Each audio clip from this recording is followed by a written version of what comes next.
Good morning, everyone. Welcome. Let's begin with a short orientation, just gently closing down the eyes. Welcome to the space.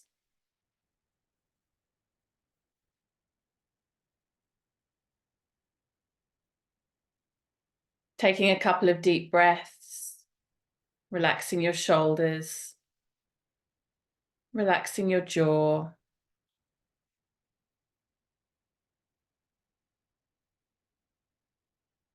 Bringing yourself into full presence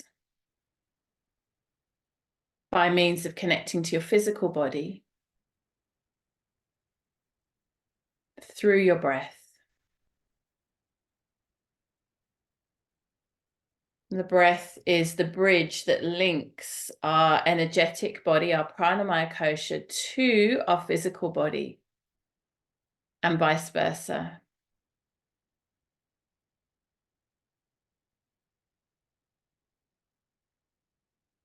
Let's take a moment to acknowledge the traditional custodians of the land on which we sit, and to acknowledge their infinite wisdom when it comes to the codes of women's work and women's teachings.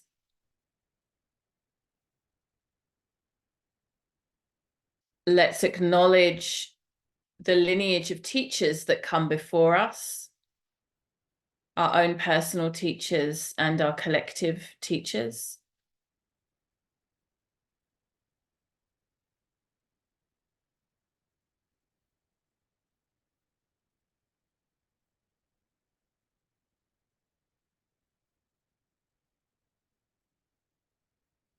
And let's acknowledge the wisdom keepers from our own individual culture, ancestry, and heritage.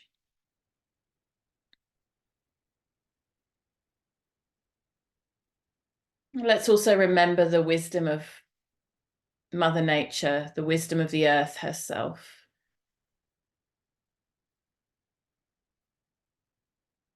Namaste.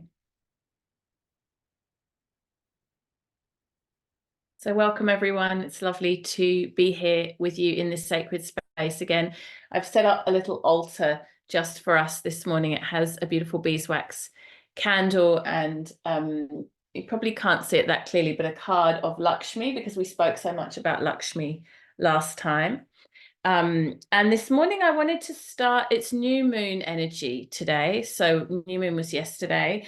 So new moon is all about letting go. And in our final session on Sunday, we're going to talk about calling in, like what it is that we want to draw in for, a new year and just into our lives.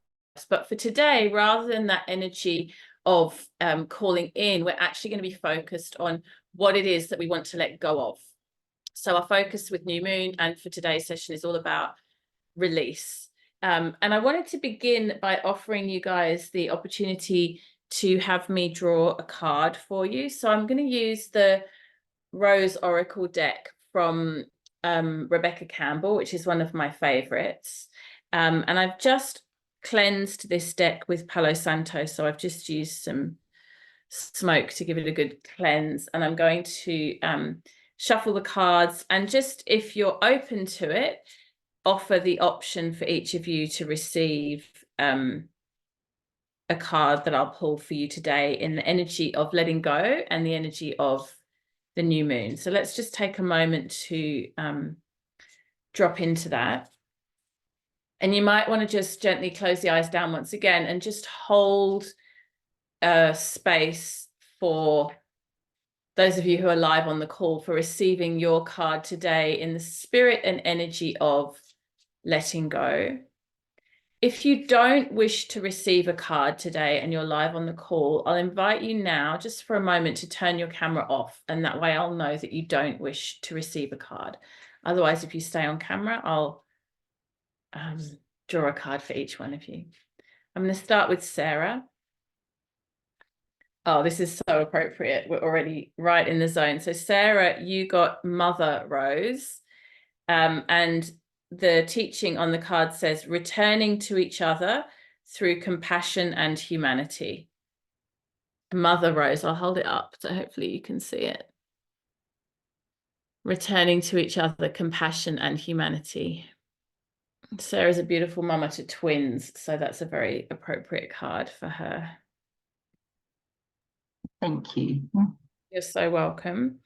And I'm just going to read to you a little bit more from the guidebook. I won't read the whole thing, but I'll give you a feel for I don't know if you guys know Rebecca Campbell. Are you familiar with her? She's a beautiful spiritual teacher and her cards are gorgeous. She was just in Sydney recently, actually.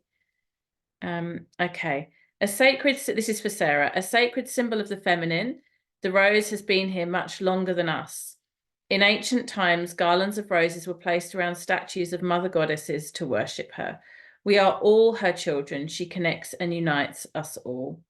We are living in a time of great division, learning and unlearning, and we are together mending the thread. This is a card of returning to union by facing what has been broken, separated, and severed. To realize that we're all human and that whilst harm has been done, what's needed now is for us to acknowledge what's happened and find a way to return to each other. Mother Rose longs for us to drop our defenses and reach out to each other with deep honesty and compassion.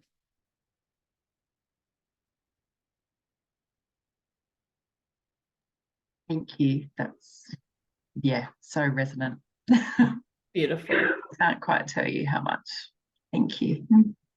Well, it popped into my hand and you were the first person that kind of came into my awareness, so it's meant to be. Okay, next one's for Rachel. Rachel, Temple of the Rose, ancient power, expression, and activation. This one's all about putting stuff out there into the world. This is very much a card of like outward expression. I would say activism, drawing on ancient power to kind of, yeah, put your stuff. That's the energy that I get from this card. Very much about external kind of expression. Temple of the Rose, let me read for you.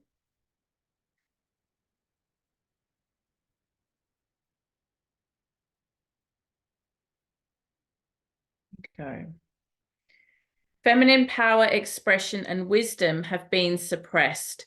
As a result, the feminine has been silenced, dismissed, and respected. We've become disconnected from the earth, the mother, and we've stopped revering our elders. But times are changing. Every time we honor our body, express our wisdom, or share our voices and connect with our sensuality, we heal the sacred thread of the feminine. Regardless of which gender you identify with, this card is a calling back of your power. It's a card of expressing your truth, sharing your soul's voice, and singing the song that you came here to sing. It's a card of activation and a call to action. Again, I feel like that's very appropriate for you. It's very appropriate. Thank you. Yeah, beautiful. Thank you, Rachel. And I think I know that you're very engaged with activism work around what's happening in the world politically at the moment, but also your work in the area of matrescence is very much a reclaiming of the feminine voice and an empowerment of the feminine voice as well, so that, you know, our journeys into motherhood don't feel like a loss of ourselves, but rather like a stepping into a more empowered version of ourselves. And I feel like for so many women, when they become mothers, especially for the first time, it really is, it's just a process of slowly eroding who we are. Like we just lose ourselves so radically. And it's such a toxic part of our culture that happens. And the work of matrescence is all about the reversal of the opposite of that. It's like literally using the portal of motherhood to step into our power. And that's the work that you're doing. So again, it's like that energy of activism rather than sort of passive and receptive, which we also need the passive receptive energy at certain times too. But I actually feel like, and Amy and I have discussed this often, Amy Taylor-Kabaz and I, the work of matrescence it's the work of the spiritual warrior. It's not passive and kind of placid. It's got some fire energy behind it. Beautiful. Okay. Let's move to Dot, Rachel's dear mother. So lovely having mother and daughter in these sessions. So precious. Here we go for Dot. Oh, Dot. The Thorn. This is about boundaries and clear communication. I'll just show you that card. So all of these cards are very soft and gentle because it's the energy of the rose, but actually this card is a slightly more assertive. And again, it's another strong warrior goddess card. It's not about receptivity. This is about knowing when to say no and having real clarity in our boundaries. Let me see.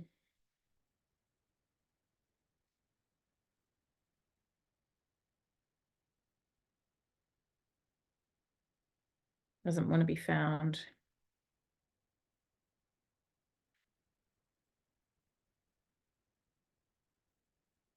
Here we go.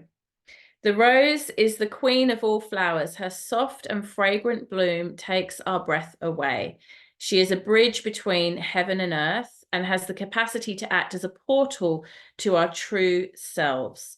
But the rose is not all gentle and soft. In fact, most roses are armored with spiky thorns and prickles of various shapes and sizes. These sharp protectors act like knights defending their queen, clearly setting the necessary boundary and conditions for her to do what she was born to do.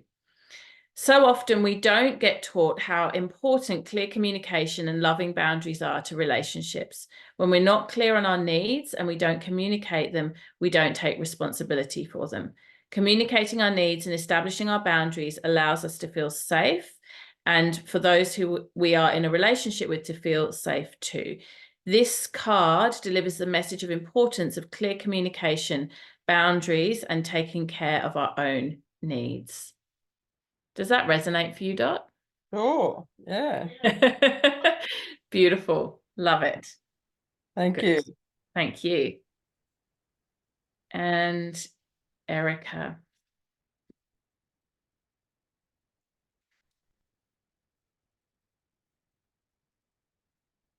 Erica is the bloom, creations realized, right time, harvest, and celebration. This is one of those much softer cards, and I'd say a perfect card for a new mum. Let's see the bloom.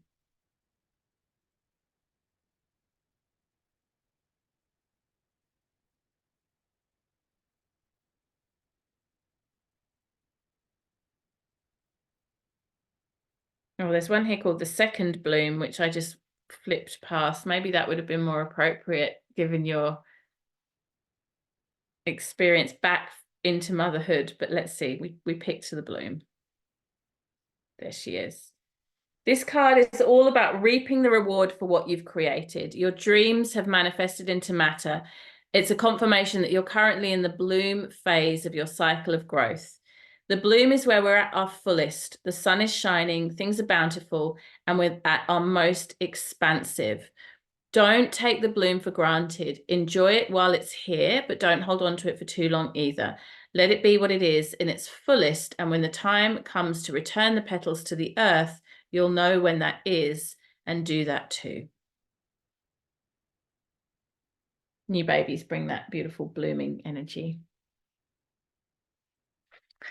Okay, all right, beautiful. I wanted to take a moment at the beginning of our session today to just check in with you guys and see how you were feeling after the last session, and particularly that tower meditation, which is really potent. And I didn't want to color your experience by giving you too much of my own sort of thinking or ideas around that tower meditation, but I'm sure you got the general gist that basically what's happening in that visualization that we did in our last session is we're being invited to let go of all the rubbish that is no longer serving us. So there's a process of cleansing and clearing and releasing and letting go and acknowledging that all of us have that pit of rubbish kind of in various different forms and shapes within us, the things that we haven't tended to, the things that we haven't given enough attention, the things that we haven't cleared away. So as I said, because it's new moon, there's very much that energetic opportunity to let go. The other beautiful teaching behind that tower visualization, and for those of you listening to the replay, if you haven't done the second session, I definitely recommend go back and do that. Sarah, did you have a chance to listen in? Not yet. Okay. Well, it'll be good for you to go back and do that one. It's amazing you say everything you're saying now. I'm feeling this complete resonance of wow, that's why I haven't listened to it. Yeah, okay. I need to really create that space for myself. And I just it's a pretty deep dive. It's definitely not one that you want to do like in the background while you're doing the washing up. It's more like I felt that. I went to put it on in the background and listen and thinking, oh, I'll drop in when you do a meditation, but something stopped me. No. So.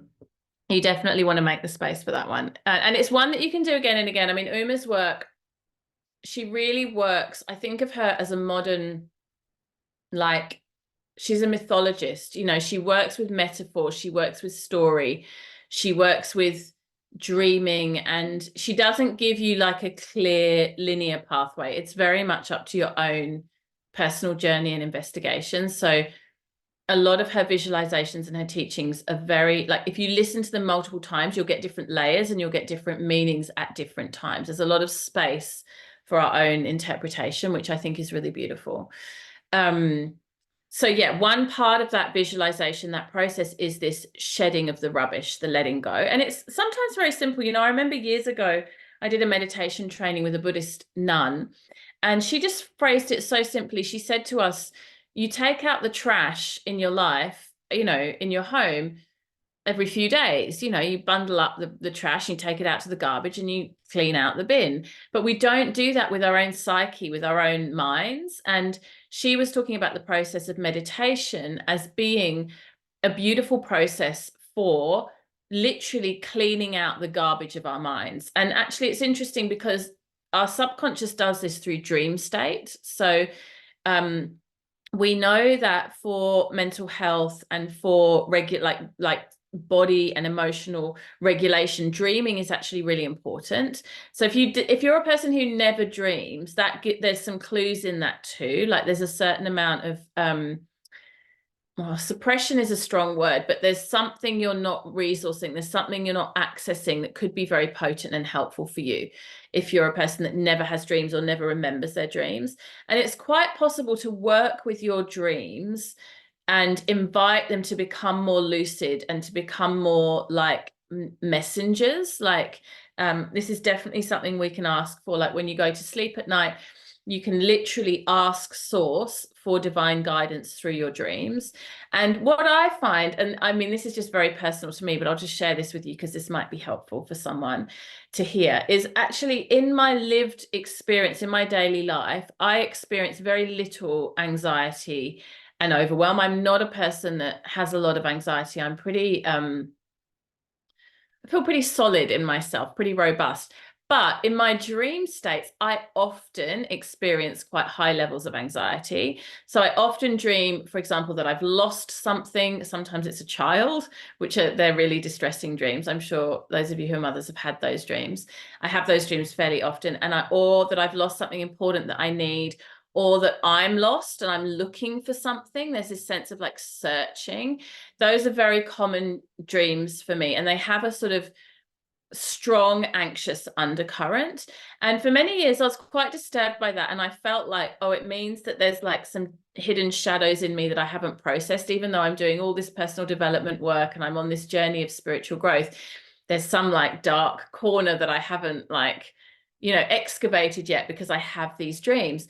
But actually what I've come to realize is that the dreams are a very beautiful and clean and quite magical way for my body mind container to just process anxiety, to allow anxiety to move through and to be released. And when I reframed seeing it in that way, it became actually, I didn't get worried about my anxious dreams. I just allow them, a bit like having a good cry. You know how sometimes you can have a big cry and you don't even really know why you're crying. A friend of mine was telling me yesterday, they just moved back from the UK to Australia. So she's originally Australian, and they went and lived in the UK for 6 years, and then they've just moved back. And I was asking her about the decision to move back. And She said that they were so on track to stay in the UK. They almost bought a house. They were, you know, the kids were all in school. They were very settled. And she said that she went one evening, her husband was working late, kids were sleeping. She had a bath just to relax before bedtime. She got into the bath and she just found herself in floods of tears, like just out of nowhere, just this huge cry happened. And after that, she realized that her deep soul longing was to move back to Australia. Like she just had this kind of instant download moment of realizing that she'd been suppressing this strong longing that she had. And anyway, so now they've moved back. But it was interesting, you know, when I asked her the question, oh, what made you decide to move back? She didn't give me a long-winded kind of like practical list of reasons or, you know, to do with work or kids or whatever. It was literally just like, I had an insight after a big cry. And there's something so potent about allowing ourselves this form. Again, it's another form of release, letting go, like just allowing yourself to be tearful, allowing yourself to be releasing. So it might happen through the dream state. It might even happen in a bubbling up of anxiety, it might happen through a cry, might happen through anger. That's another often common form of release, is that we feel quite pissed off with the world and maybe resentful or frustrated, you know, like a big emotion like that can also be, anger's often a secondary emotion and it hides something underneath. So when I'm experiencing anger, which is quite often because my pitta in Ayurveda, you know, surges up, I always ask the question, what's beneath this? What's underneath this? And, you know, for example, at the moment, I feel a lot of disappointment and sadness, but also a lot of anger about what's happening in the world. And when I look at what's beneath that, it's really a feeling of deep sadness that we're not doing better as a species. You know, like I feel this like, gosh, we're so far from where we should be given our intelligence and, you know, how many times have we created suffering on the planet that didn't need to happen, and why are we still doing it? So there's a deep sadness beneath the anger. So all these different methods for release that can happen, but it's really this idea of taking out the garbage, right? Whether it happens through a dream, whether it happens through a cry, whether it happens through the feelings of rage or even anxiety, what we're being called to do is to take out the garbage that's residing in the mind, residing in the body, residing in our energetic sphere, and create space, create a sense of spaciousness through which insight and healing can arise, but also then we can call in whatever it is that we want to call in.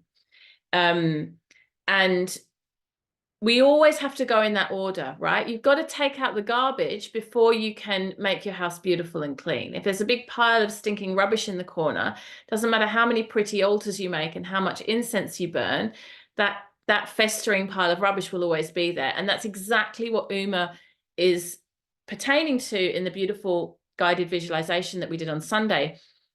If we don't figure out what can be recycled, what can be repurposed, what can be literally burnt and thrown away, then we're not creating the space that we need to be able to call in the fresh new energy that we want to create. And one of the things I love about Uma's beautiful teaching or visualization is that she has the elders come and help us with that process of cleaning out the rubbish. You know, the elders are there helping us sort out all of that collective mess that we need to go through, and we're not doing it alone. We're very well resourced, we're very well supported. So over the next few days after today's session and before Sunday, I would love for you, whether you're here with me live now or whether you're listening to the replay, I would love for you to really get inquisitive about your dream states, like maybe even ask for a dream that might give you a message or might give you a release, or like utilize that dreaming state, but also notice your emotions and notice where your emotional states are allowing catharsis, release, whether through tears, whether through anger, whether through even anxiety, just allowing that opportunity for letting go. Now, the first, there's a few different facets that I want to talk about here, but the first facet I want to talk about is shadow work. And shadow work is often quite a difficult area to dive into because it requires us to take responsibility for the parts of ourselves that we don't really like very much, the parts of ourselves that we have not befriended. And what can happen with women when we do this work is it's really interesting. We can kind of polarize between being really down on ourselves and having a terrible low self-esteem and low self-worth and kind of really toxically negative in our self-view, versus going all the way over to the other side, which is where we kind of squash and suppress that tendency, and we have an inflated sense of self and a kind of almost self-righteous sense of self, where we don't want to look at the shadows and we sit in a space of the other person is the problem. And I notice, I mean, I'm just going to speak again personally. I notice a place where this comes up a lot for me is in my relationship, my partnership, where I tend to be really good at finger pointing. And this is not just with my current partner. So I know it's a pattern because it also used to happen with my ex-husband and my previous partners. You know, it's like if there's a common denominator running through the threads of your relationships again and again, probably the problem is you, not them. So I can get very naggy and controlling and kind of like, not really like treating my partner like a child, but almost like just like in that energy. I mean, I'll give you a really silly small example. Our dog at the moment needs to have his outdoor, like he's got like an outdoor platform under the tree and a kennel that he can sit in when it's really hot and it's nice and cool for him under there. And it needs a bit of work doing to it. My partner needs to come and like put some new planks of wood down and do a little bit of work to it. And he said to me earlier in the week, this week, like a couple of days ago, I'm going to finish work early on Wednesday and I'm going to come home and I'm going to do the dog thing. Like I've got it under control. I've got it in my head. It's going to happen, right? So that's great. And then this part of me that has this like controlling, naggy energy, I swear to God, I mean, about 10 times I've found myself wanting to go and go, I hope you're going to finish work early on Wednesday. I hope you haven't forgotten about the dog. Like, and I haven't, because I've learned to control that impulse because it doesn't help anyone. And it's almost a form of anxiety because it's a form of like needing to revisit the same thing, like kind of pick at something that actually he's already told me he's going to take care of it. This energy also shows up in parenting teenagers, where a loop can happen of nagging and then them not taking responsibility for their own lives because they're so used to being nagged that they kind of don't realize they have to actually do things for themselves. And so I've also learned in parenting teenagers, very similar energy. When I back off, they step up. Whereas when I nag, they just surrender and let me take care of everything, which isn't helpful. So I'm sharing all of this with you, and it sounds like a silly little example, but actually these things can very quickly escalate and become significant problems in our relationships, whether it's with children or partner or, you know, could be anyone. Because this is a real shadow piece for me, like this tendency towards nagging and micromanaging and being a little bit controlling and not trusting someone to do the things they said they would do, which, like I just said, creates a loop. That's a shadow for me. So I have a choice where I can look at that and I can go, well, it's because men are unreliable and they forget and they say they'll do things and they don't. You know, I can justify it, basically. I can say I've got a million reasons that this is valid and I've got a million stories I could tell that justify my position. Or I can actually sit in the center of responsibility and I can say, this is a shadow in me and I can change this and I can be responsible for this and I can do better. And that is a form of taking the garbage out, right? That's shadow work. It's identify. And the really important piece in that is that it doesn't then mean that I get really down on myself and I say, oh, I'm a terrible mother, I'm a terrible partner, you know, like this sort of narrative of like I'm less than and I'll never change and da-da. It's not that. And I also don't go the other way and go, well, I have every right to be like this and it's because blah, blah, blah.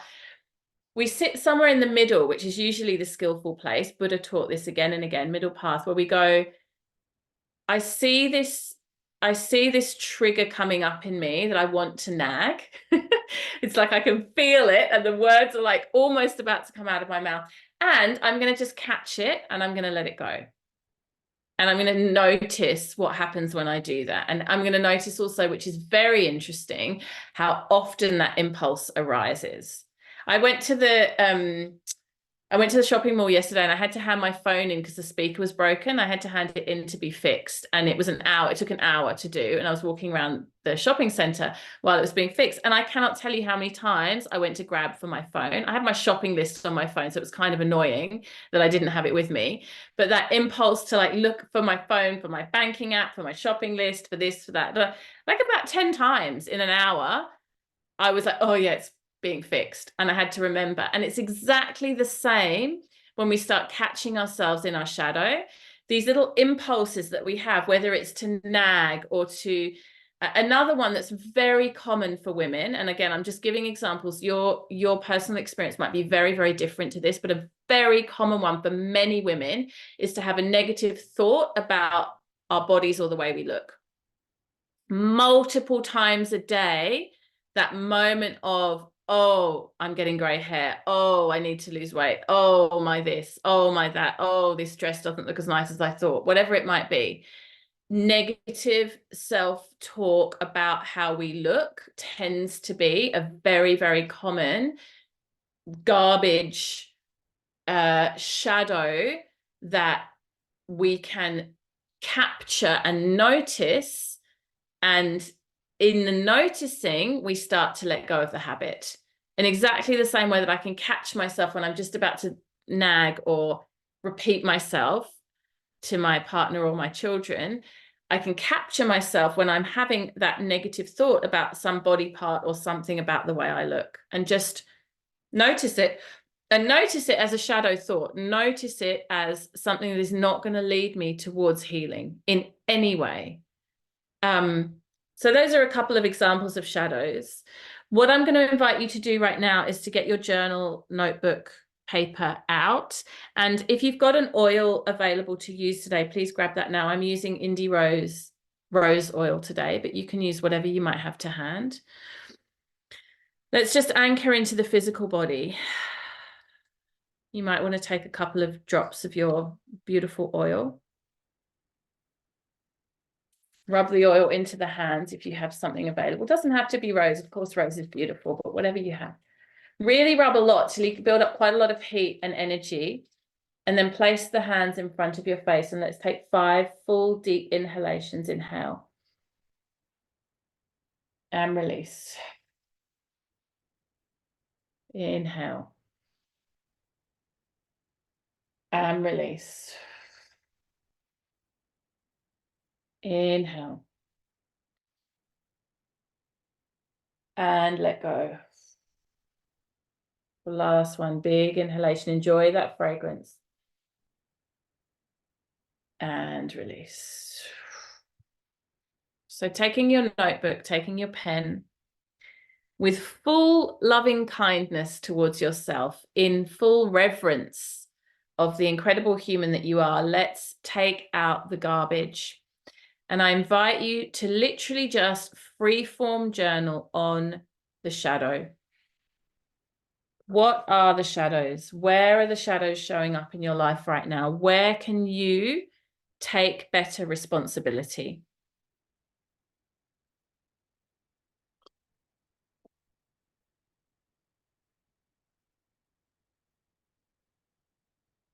This is completely the opposite of being down on yourself or, you know, having a low self-esteem narrative. This is taking responsibility. It's a totally different thing.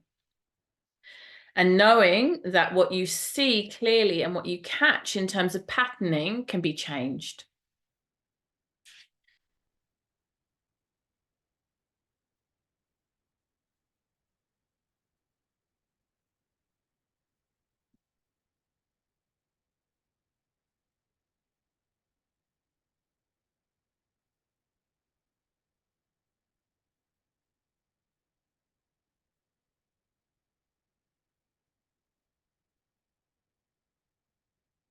Where are those shadows showing up in your life at this time?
Another clue that might help you feel into shadow work is wherever you have felt a sense of embarrassment.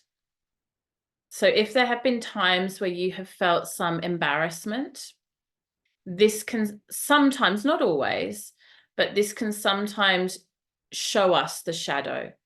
Also, if there have been experiences of feeling some shame, this can show us shadow.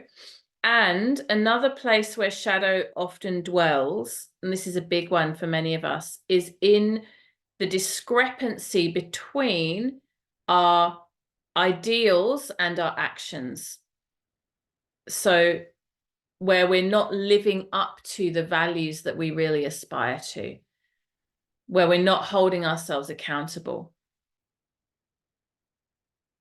where we're, you know, letting ourselves off the hook, but we know we could do better. We could be more disciplined.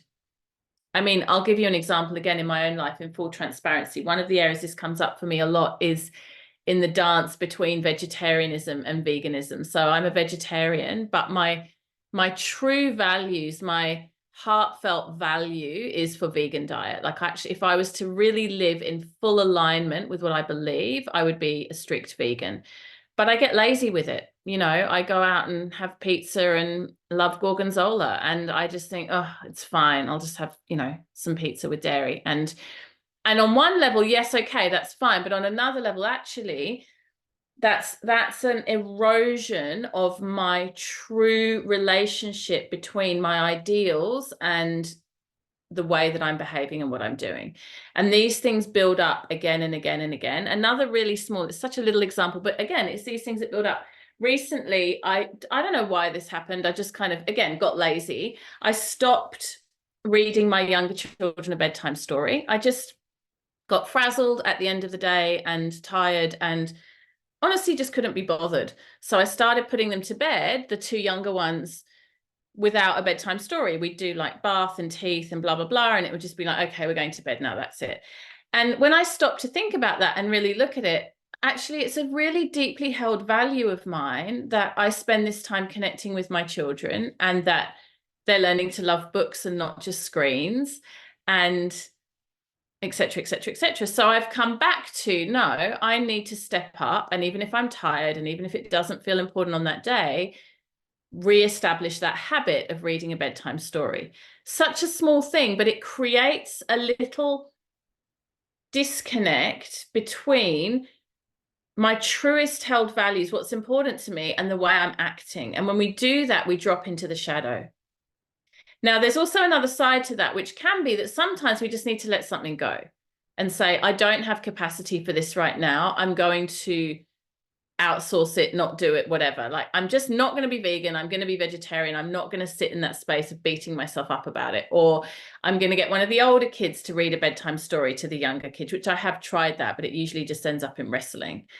So, it's like sometimes you have to just, I mean, my dear friend, a beautiful Hare Krishna, very devout Hare Krishna friend of mine always says, shit or get off the pot. And I love when she says that because she's so like Hare Krishna, and then she's got this turn of phrase which is quite vulgar, but it's true, right? Like either recommit to doing the thing or just give up on it and say, I'm not going to do this anymore.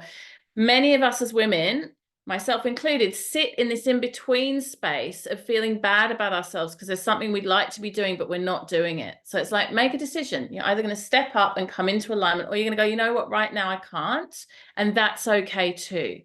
The shadow, the garbage, sits in the in-between space of feeling bad about ourselves, but not actually taking the action. Does that make sense to everyone?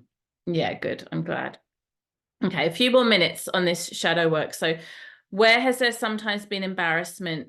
Where is there a discrepancy or a disconnect between your ideals and what you're actually doing? And then the question is, are we going to step up into action around that? Or are we going to, at least for now, let go of the ideal and stop harassing ourselves? My Ayurveda teacher, Mother Maya, uses this word harass, which I think is very appropriate. She says, stop harassing yourself. Like, stop annoying yourself because you're not good enough in some way. And just for now, let it go. A few more moments journaling on that.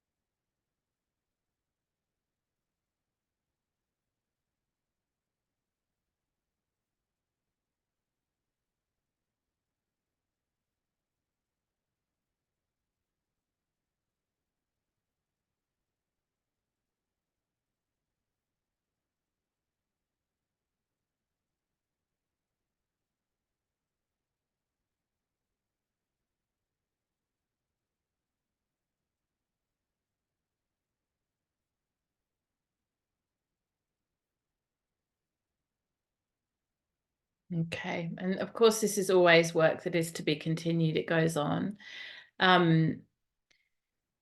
One thing about the new moon that Ayurveda teaches us is that when our cycle, our menstrual cycle, comes fully into alignment with the ebbs and flows of the moon cycle, which according to Ayurvedic scripture is a really important part of our overall health and wellness. And I know all of you live here now have done or are doing Ayurveda Goddess programs. So I'm speaking to the choir. Maybe some people listening in might not have, but you guys understand the importance of alignment between the moon's energy and our own menstrual cycle. Now, new moon time is the time traditionally of our bleed. So if that alignment is happening, then the bleed should be around new moon time, which is that time of, again, release and letting go. And, one thing I'll just highlight here, because it's a little different to some of the narratives that I'm seeing in some spaces.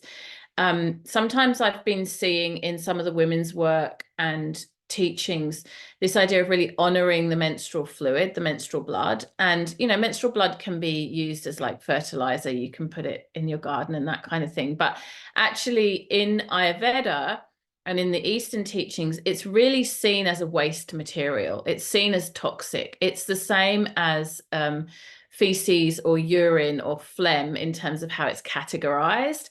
And it's really important in Ayurveda for a woman's health and wellness that the menstrual cycle happens and the bleed happens. So the menstrual blood is ama, A-M-A, which literally means toxic material. And when you release that menstrual blood from the womb, it creates the space for cleansing and clearing, very much like taking out the garbage, doing this shadow work. It's all part of the same paradigm.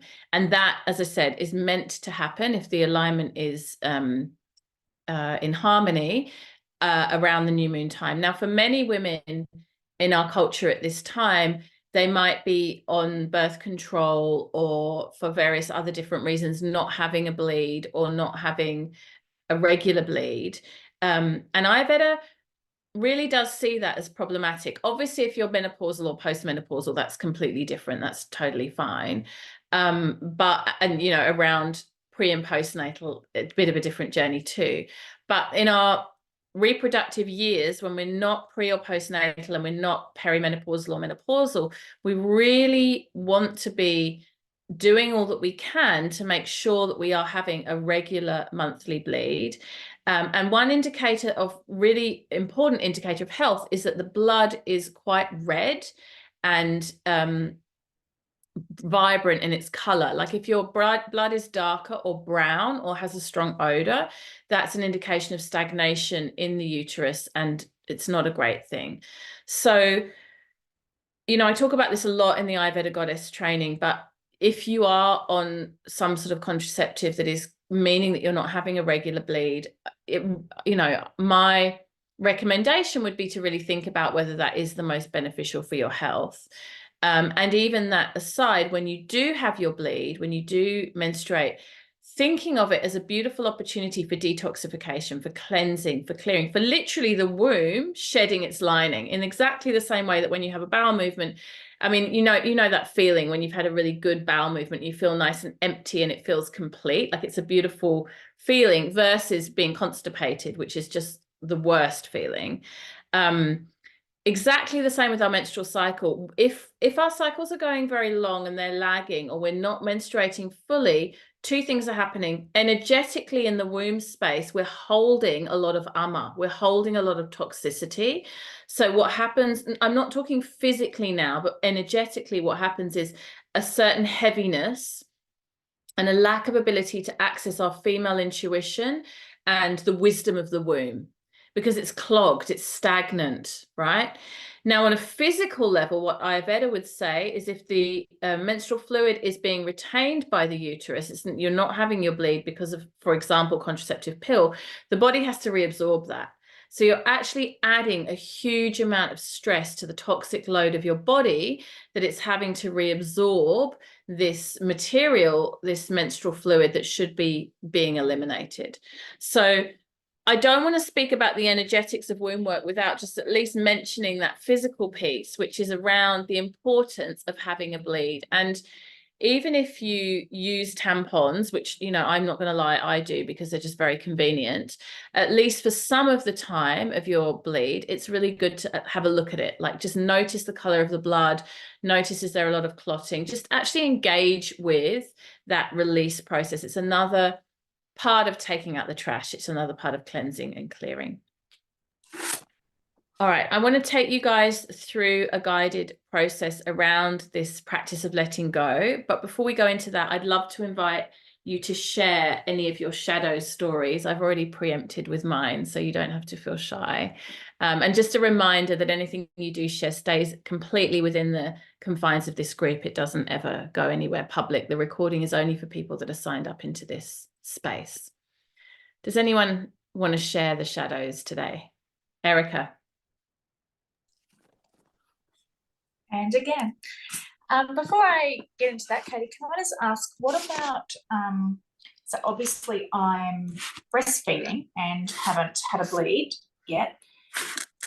What does that mean? Like, I understand why I'm not bleeding because I'm feeding, but in alignment with the moon and I'm feeling all motherly, spiritually, why aren't I bleeding? Yes.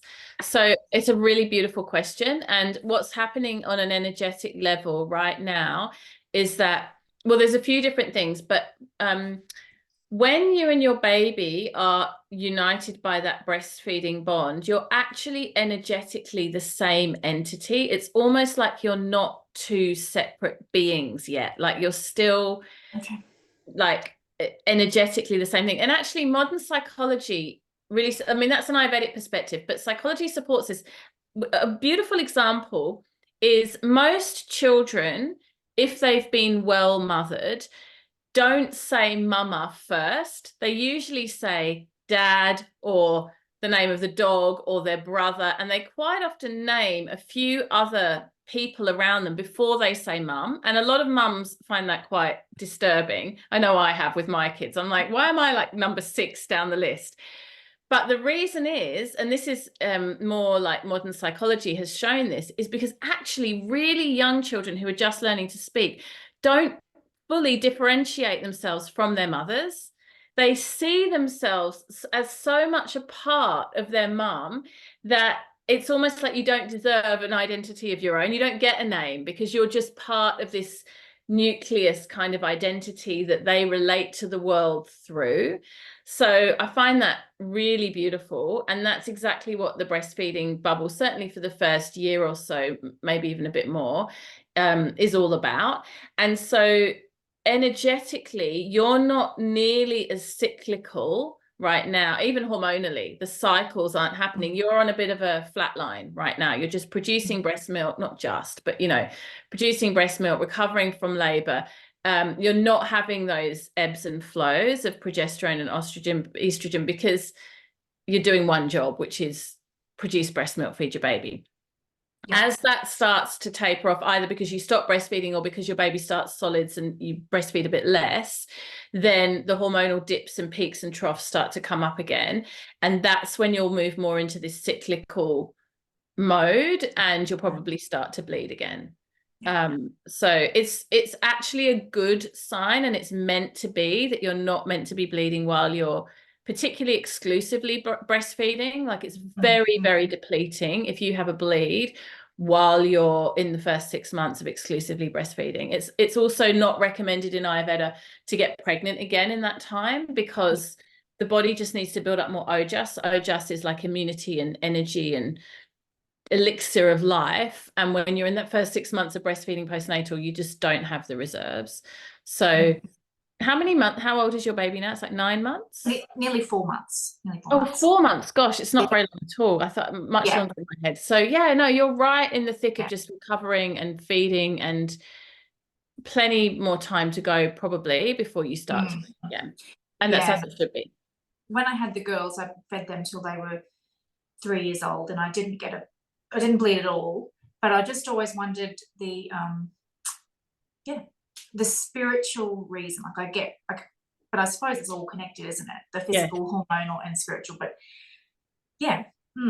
just sort of. Yeah, and that cleansing, you know, your womb at this point is not yet ready to cleanse. It's still integrating the story of birthing your baby. Like, it's almost like a sacred jewel, you know, that's just kind of in this like resting, recovering. Like, it's like it's run a marathon. It's just having a breather right now. The last thing it needs to do is get back on the treadmill and, you know, yeah. Thank you. And with the shadow work, there was a lot. There's a lot right now. Mine was also, I had written down, ideally I would like to be vegan as well, but I'm vegetarian. And I've been vegan a little bit, but always fall off the wagon. Always. So vegetarian, I kind of let that go and gone, I'm a vegetarian, and tick that box. For now. In the future, I may be able to hold the veganism. For me at the moment, what's coming up is jealousy around the free time that Dad has. Because I'm with baby 24/7, and like, I understand and I love time with baby, but sometimes I'd love to finish work and go to footy training. So, you know, how nice would that be to just go to footy training with 2 free arms and no baby on my chest? But anywho, that's so I'm really pausing. I'm having a sacred pause before I say anything. When he's like, oh, love, I'm just going to duck down to footy training. I'm like, okay, see you in an hour.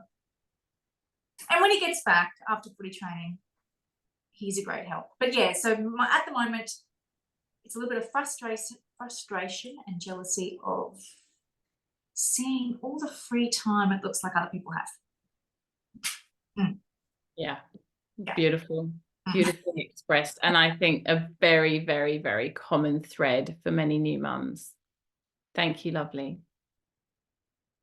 And very valid. You know, the thing about these shadows is it's not that they're not valid. I didn't really say that clearly before, but they're not all things that we have our reasons, right? And we sometimes have lived experience that supports them. But the point is, do we want to dwell in that and sit in those negative spaces, or do we want to release them and let them go? That's the point.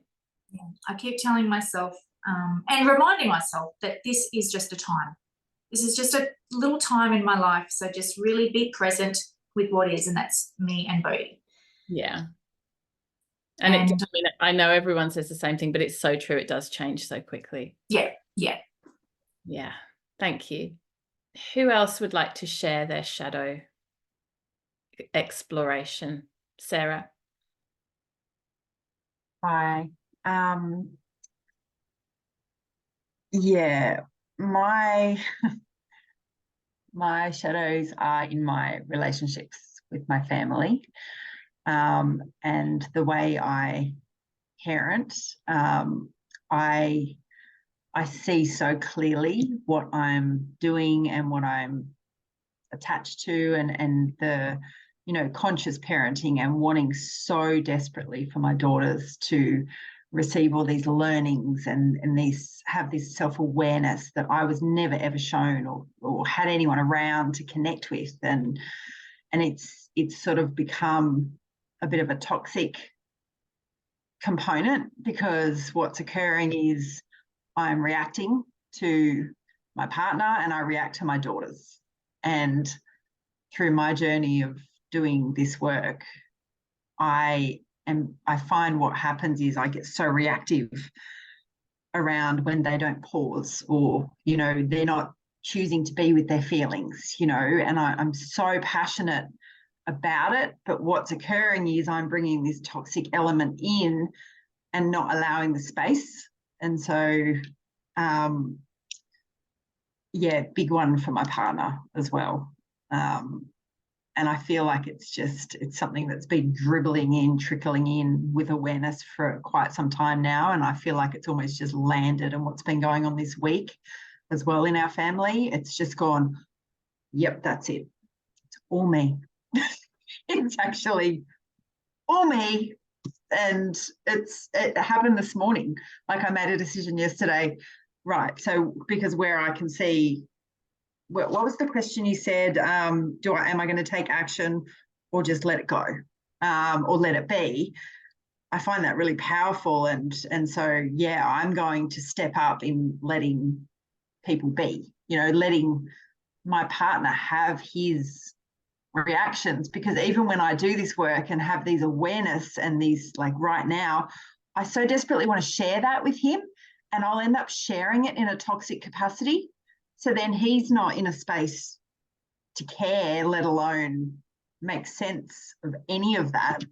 And so it's, I guess, a bit vindictive of me that comes through. And it's that defensiveness, that resentment, and yeah. So, and I just see that the attachment of holding on. And then with my daughters, just that, you know, I'm just getting so caught up in getting them to bed, and I've let go of that sacred space at bedtime that I've had with them since they were born. And I still do it occasionally, but when my partner's home, if he's not staying in Sydney for work, then he just sort of sweeps in and takes over, and his toxic energy is there, and that irritates me. And then I react and get annoyed, and then it's like I go and throw myself into my work, or I need to do, but then I'm actually not helping myself one little bit. So it's really just getting a bit more disciplined and doing what I preach to my family, and that's pausing more, breathing more in the moments and letting them be. And because something just races, it's like there's this switch that turns on, and it's like the hamster running around the wheel going, okay, quick, we've got to deal with this now. And then I have verbal diarrhea when no one's got any space to be hearing anything. And then it just creates more angst and frustration. So that's where I'm going to step up. And something big, actually, I've put this up around my office space. A big one for me, which I just printed this off yesterday, is don't match their energy regulate yourself, prove you can be your future self regardless of how anyone around you behaves. That is just pretty much the summary of what I'm working on right now. Yeah. Yeah. It's so interesting because I mean, I relate to everything you've just said. And what I come back to again and again for myself is modeling the things I want my family to be surrounded by rather than telling them. Yes. And it sometimes it requires a huge amount of letting go. Like, you know, I mean, a good example again is the meat eating thing for me. Like, I would love my children to be vegetarian. Like, it's a very high value for me, and they all eat meat.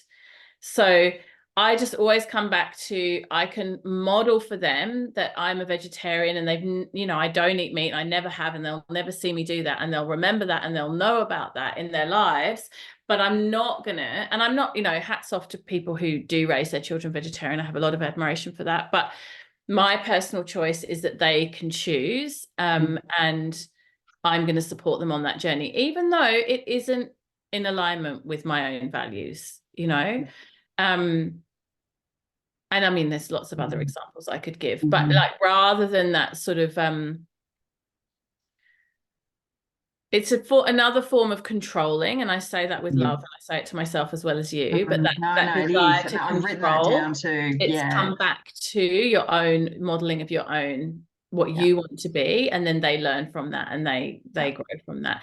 And another element to that, which I think is really powerful to reflect on as well around the control piece, is it is coming from love. So it's remembering that it's coming from love, I think, is really important, and forgiving yourself. You know, don't be hard on yourself. Like, you're doing it because of love. So that's important to remember. It also does often go the other way, where when we do that, when we come in with that energy, often the person that we're kind of pressuring will actually go the other way. So it's very ineffective. That's another thing that's useful to remember, because it doesn't usually get the result that we're looking for. And I really want to add this in, because I think this is something I've really learned as a parent, like having as many children as I have. It's that whole thing, and same in partnership, of pick your battles. So if you let lots of things go and you practice modeling and you practice, you know, in many ways holding your tongue and not nagging and blah, blah, blah, when you really care about something and it's really important and the lioness energy comes up, then it's like you actually hold your ground. But you have some validity to do so, because you haven't been nagging the shit out of everyone all week long, you know? Like, I notice this with teenagers a lot. If I'm but if I'm a pretty permissive parent to my teenagers, and I'm pretty chill and I'm relaxed and I let them, you know, do the things they do, and I kind of don't nag and don't micromanage, what I notice first of all is they tell me a lot more. Like, I have a much, much more connected relationship with them, because they're not editing and monitoring what they're going to say for fear of what I'm going to say next. And secondly, when I really say something that I mean, and it's like, no, you're not going to mess with me on this, this is what's happening, they listen, because I'm not there trying to pull rank all the time. And I hand on heart, I've learned both of those things the hard way. Like, it's not my natural instinct whatsoever. So I've really had to, my 17-year-old in particular is constantly reflecting back to me how much more chill I've become, and which is in a nice way, you know, and that he does actually have quite a lot more respect for me in many ways because of that. And we have a very close relationship, and he does listen. Like, he actually said to me the other day, it was a small thing, but it was a good example of this. One of the things I feel very strongly about with my kids is that I really don't want any of them to join the military. Like, I would be so devastated if one of them joined the army. It's just my personal value, and also selfishness, that I would be so worried for them. And I've not often, but they've heard me speak about that over the years. And my son said to me the other day, oh, you know, I did actually consider joining the army at some point, but I straight away dismissed it because I know how strongly you feel about that. And he'd gone through that whole process without even talking to me about it at the time. So when it really matters and they really feel the weight of your values, they'll come into alignment so much more if you're not badgering them all the time and kind of you know, sweating the small stuff. Yeah. Thank you. Yeah, That's thank you. beautiful advice. Rachel or Dot, did either of you want to share about the shadow? Sure. The two things that, not there are more, but the two things I'll share is one, that I'm nearly 68 and I think I should be over having to please people, or feeling that that's an energy, a driving force for me. It's the first thing is, oh, what should I do to make that person happy? Or oh, is that person smiling at me? Are they happy with me?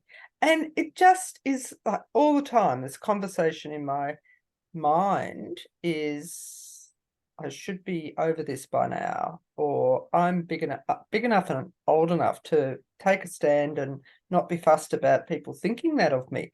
And what you said about the shame and embarrassment, it's at work mainly that these feelings come up, because I feel very confident and comfortable with my family and friends, but with people at work that I don't really know what they think of me, and I'm changing environments a lot because I am working in different wards. I'm a social worker in the hospital. I get ashamed because people think badly of me, I think, and or embarrassed that I've done something stupid that somebody's going to think badly of me. Now, it's not the primary thing. It sounds like that's all that's motivating me. Most of the time I'm just going and doing my work, but this feeling comes up more than I like. And the one that goes with that is, I should be over that by now. I'm old enough to be able to just be myself and take a stand. The other is around, I'm talking to myself in the video rather than you, because I keep thinking, God, I'm so old. Everybody here is so young and beautiful, and I'm just, oh, look, my neck and my face, it's all blotchy, and my eyes are, and that sort of, whenever I see myself, I'm like, oh my God. And so that is something that is really rubbish. It's like, I cannot help how I look. and I'm not that bad. But my automatic thing is, when I see myself, and I think of it when am I going to have to look at myself again on the Zoom call today? Is I just want to avoid being confronted by my saggy neck and my blotchy skin and that sort of stuff. So that is something I would really be, both those things I would really be committed to letting go of, and having some practices around committedly just giving them up. Yeah.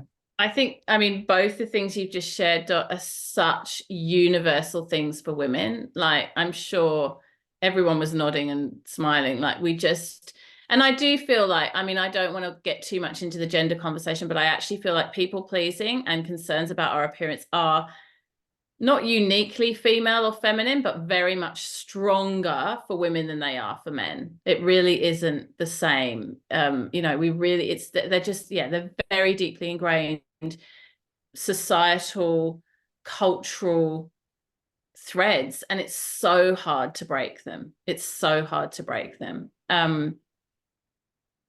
Yeah, I think it's just a journey, and it's a process, and identifying, you know, noticing first off. And for me, what's helpful is noticing how often it happens. Like, when I really start to notice, like, multiple times a day I'm having these particular thoughts, then I'm like, okay, I really want to work on just loosening the grip a little bit of whatever that might be. And the Zoom thing, you're right, it's just weird. It's actually quite narcissistic, having to sit and look at ourselves for really long periods of time. So I think, I mean, I feel much more used to it now, because so much of my work is on Zoom. I've really you know, I'm just used to it. But for a long time it was very strange to me. And the other thing for me with Zoom, I will say, is I really make an effort to just rock up as I am. I know a lot of people who work a lot on Zoom make a big effort to have like a perfect background, or to do hair and makeup every time or whatever. And I'm like, you know what?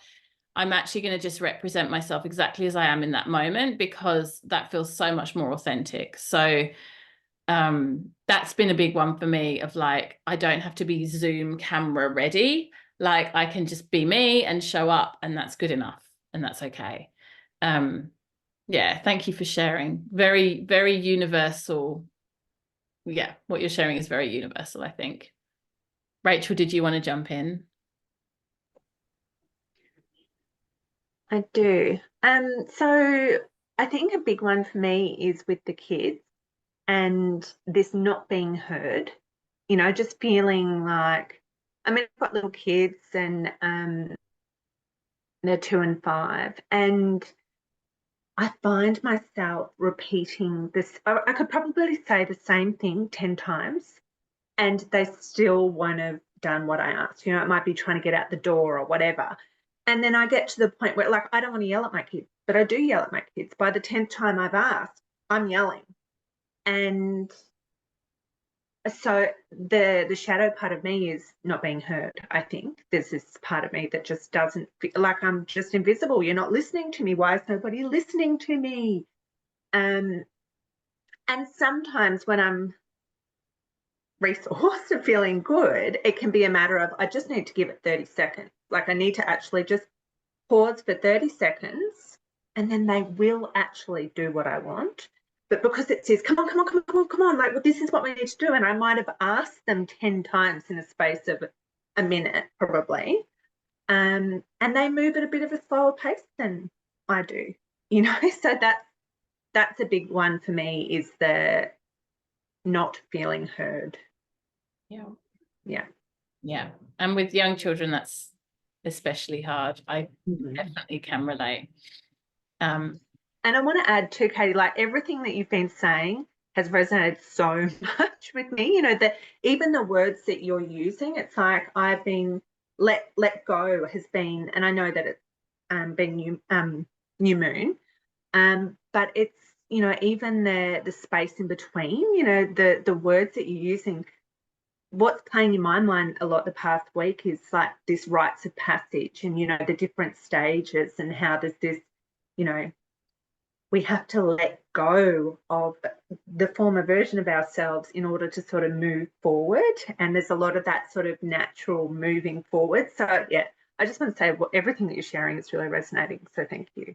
Thank you. And I think a lot of the reason for that is because actually all of us today are really talking about universal experiences. You know, we're giving our own individual examples, but a lot of what's come up today in this shadow work conversation is the shadow of the feminine. You know, it's the shadow of being a woman at this time in history, in the way that we live, wanting to be more conscious, wanting to do better, wanting to be good partners and good friends and good, you know, parents. And it's hard because that desire is quite counterculture. You know, it's like we do live in a time that is quite dark. And so, yeah, the struggles are not individual. And one of the reasons why I create these spaces for us to come together is so that we can see, well, we're actually all in this together and we're all dealing with very similar things.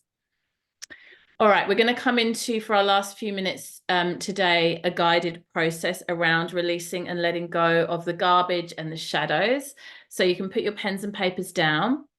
You can sit, you can lie down, whatever you prefer, wherever you think it'll land more deeply for you. Just if you are going to lie down, try not to fall asleep. So if you're tired, feel free to stay sitting, and you're more than welcome to turn your camera off if you would like to.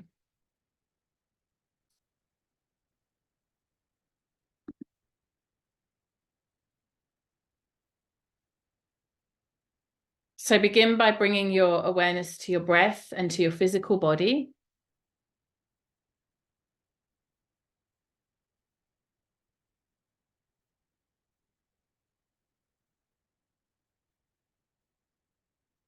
Relaxing and releasing any tension or gripping, dropping into a place of softness.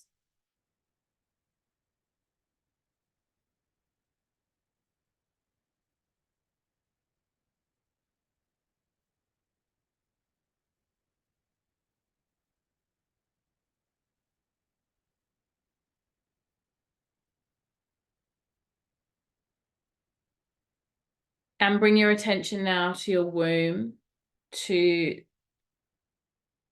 the place just around the pubic bone, and place your hands now on your womb space.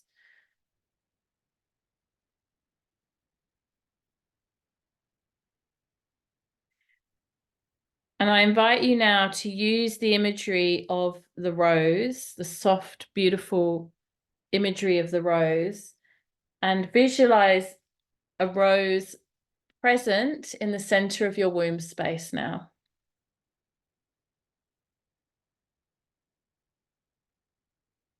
And just take a moment to notice what color that rose is, whether it's a bud, whether it's in full bloom, perhaps it's even beginning to wilt, just noticing the stage that the flower is in, without judgment, without commentary, just observation. Is there a fragrance?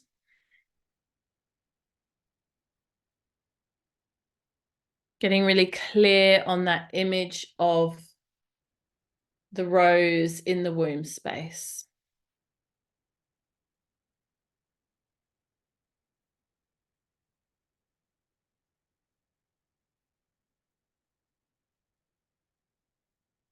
And now we're going to connect up the womb energy with the energy of the heart. So now please bring your awareness to your heart center, and leaving your left hand on your womb space, place your right hand on your heart center.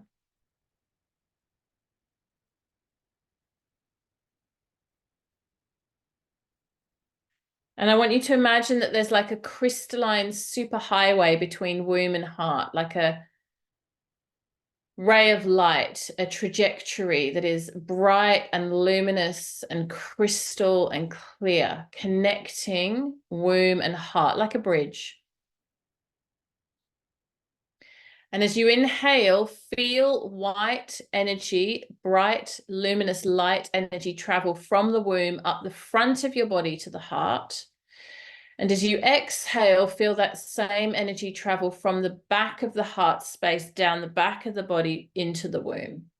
So we're creating almost like an oval shape here, or a egg shape with our visualization. Inhale from womb, white light travels through the front of the body, up that ray of light to the heart. And exhale from the heart down the back of the body to the womb space. We're going to continue like this for a few rounds. Inhaling up through the front, exhaling down the back. Inhaling womb to heart.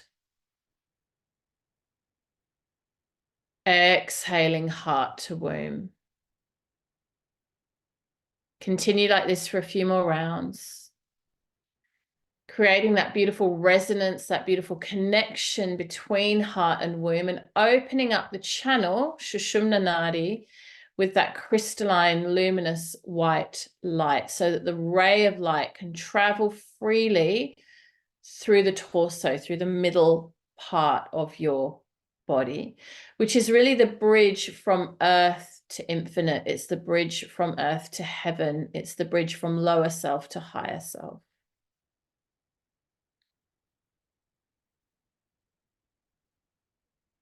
Two more rounds of this white light visualization.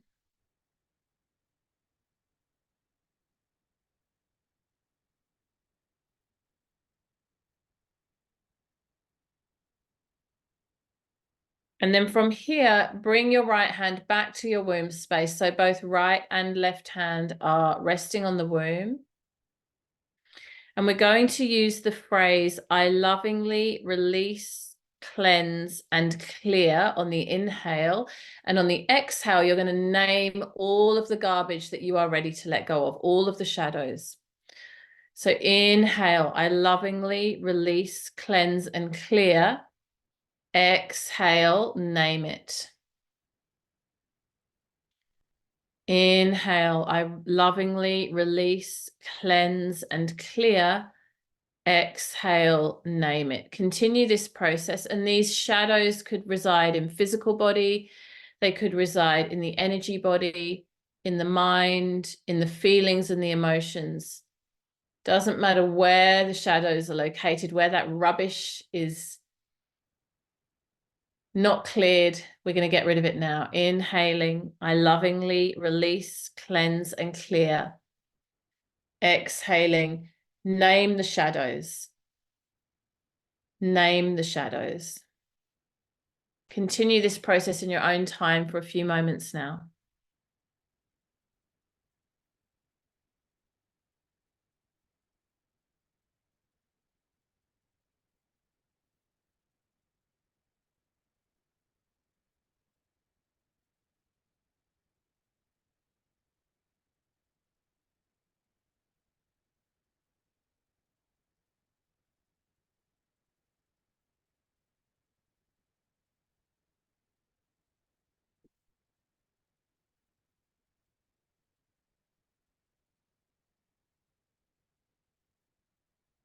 Inhale, I lovingly release, cleanse, and clear. Exhale, name the shadow. Release the garbage, let it go. No judgment, no self-criticism. Complete forgiveness. Releasing, softening, letting go.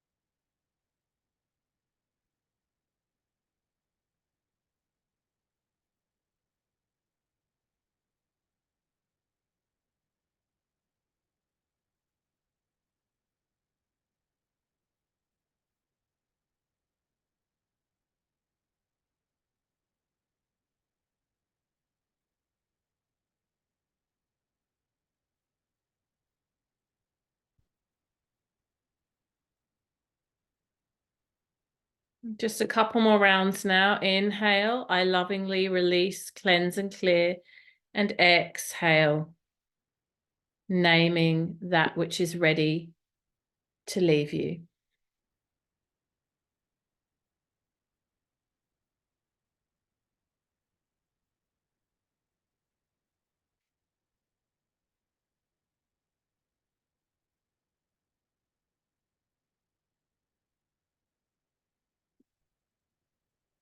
And because this is actually quite a powerful and potent practice that we've done, I just want to make sure that everyone's fully coming back into their bodies. So gently move your fingers and your toes. Take your time, there's no rush here. I want you to, if you're lying down, slowly roll over onto your right side and just rest for a few moments.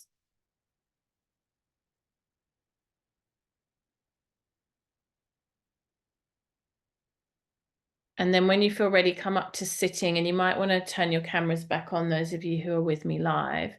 And we're just going to, for everyone, whether you're live or listening to the replay, we're just going to make sure that we come back into physical body. So what I want you to do using the fingertips is just some gentle tapping around the heart space, down the arms, just waking up the meridians, around the womb, around that midline of the body that we just worked on. You might even want to go down the legs, hips, buttocks, lower back. Just coming back into full embodiment and a full forgiveness, full release. So we haven't got any ickiness, we haven't got any stuckness. There's nothing lingering that feels not good. And then finally here, just shaking out the hands, just really shaking it out and letting go, releasing, releasing, releasing, letting go, letting go, letting go. Release, release, release, let go, let go, let go. Let go, let go, let go, let go, let go. Any last threads, any last residue, anything icky, anything stuck, let it go. And let's inhale, big strong exhale. 2 more like that, inhale.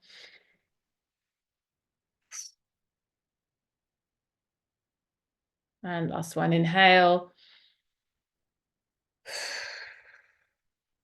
Release. Bring the hands to prayer in front of the heart. This practice of Releasing, shedding, letting go is complete. Next time we meet on Sunday, we will be ready as an empty vessel to receive and call in. And we end with the yogi's prayer. May all beings everywhere be happy and free. May the thoughts, the words, and the actions of my own life contribute in some way to that happiness and to that freedom for all. Namaste. Have a beautiful day, ladies. Thank you so much for joining me. Namaste.